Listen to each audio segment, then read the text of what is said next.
Hi everybody, it's Tanny the Canadian Stamper, and in this video we're going to be talking about the Stamparatus. This is a super cool tool, and I'm going to do a bit of an overview just to show you some of the benefits and what it's all about. So I am in the 2021 to 2022 annual catalog by Stampin' Up, and I'm on page 144, and this shows you the Stamparatus up here, and it shows you some of the ideas that you can do with it. Here it talks about all the different pieces that come with it. So the Stamparatus is $67 Canadian, and it talks about what it comes with in here, which includes what I'm going to show you here in a moment. Extra magnets if you need them, small grid paper, which is here, or a deluxe foam mat, which is here. So let me show you the Stamparatus. So here it is.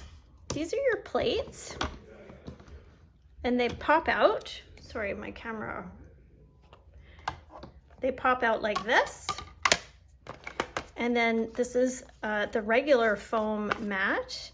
And then this is the base. So I've put washi tape on here just as guides, and you'll see that the plates can click in onto here. On the underside, there's these little foamy feet so that your tool does not move around.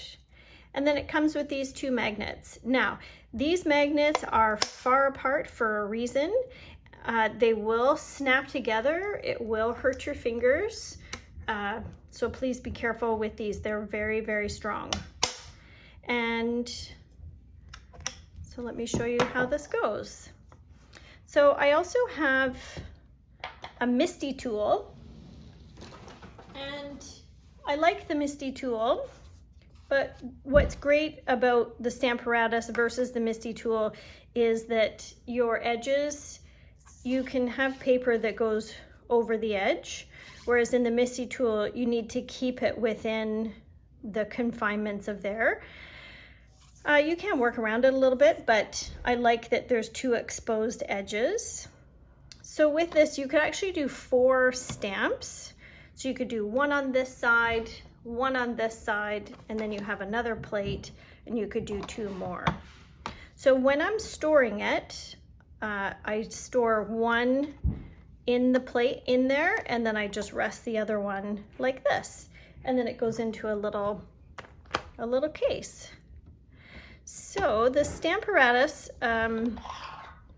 you put your paper in, you take your magnet, and that holds your paper in place.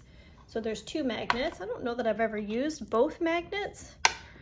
And so this is great if you are using the cling stamps. You can do it just on this acrylic base, and then you'll put your stamp here. Usually I line up my stamp like so, close the door, pick up the stamp, and there it is. And then you'll take your ink,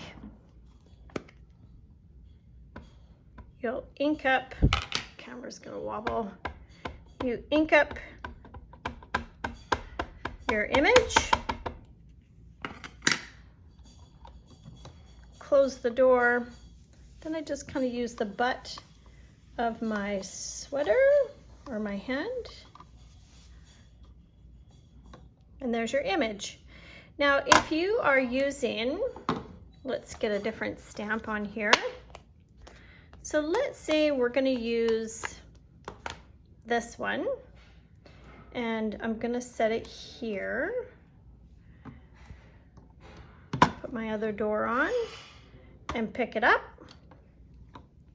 Now for this one, this is a cling stamp. This is a photopolymer stamp. So on here, I want to add something in order to get a better impression, and that is our foam mat. So because because photopolymer stamps don't have the built-in cushioning like this one, we're going to add in our foam mat.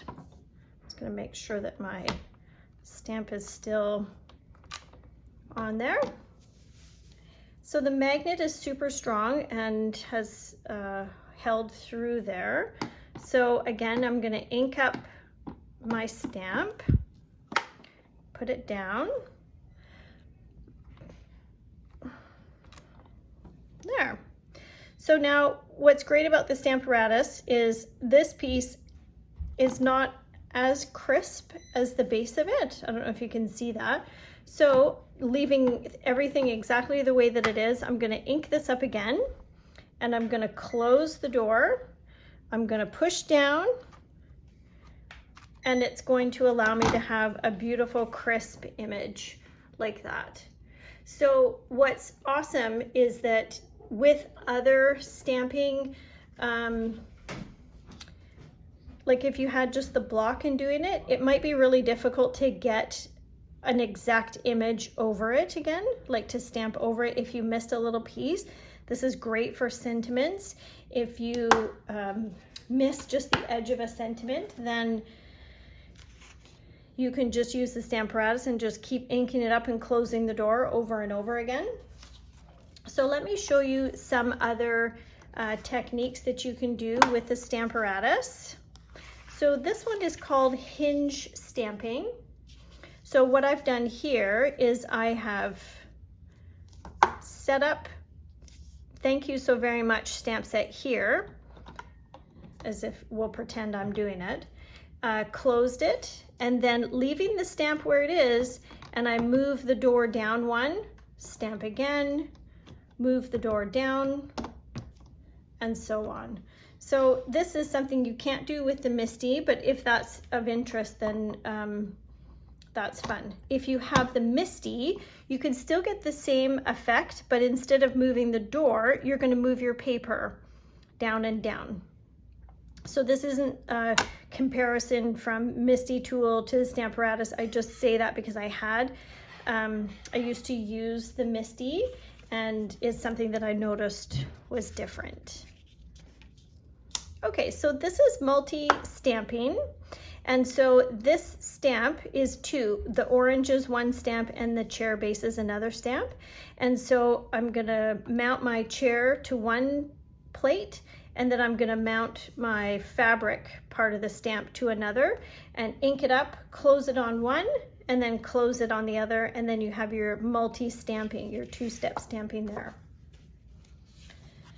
Something else that the Stamparatus is awesome for is when you sometimes purchase a punch that matches a stamp set, and getting your stamp matched up with the punch so that you can get it every time.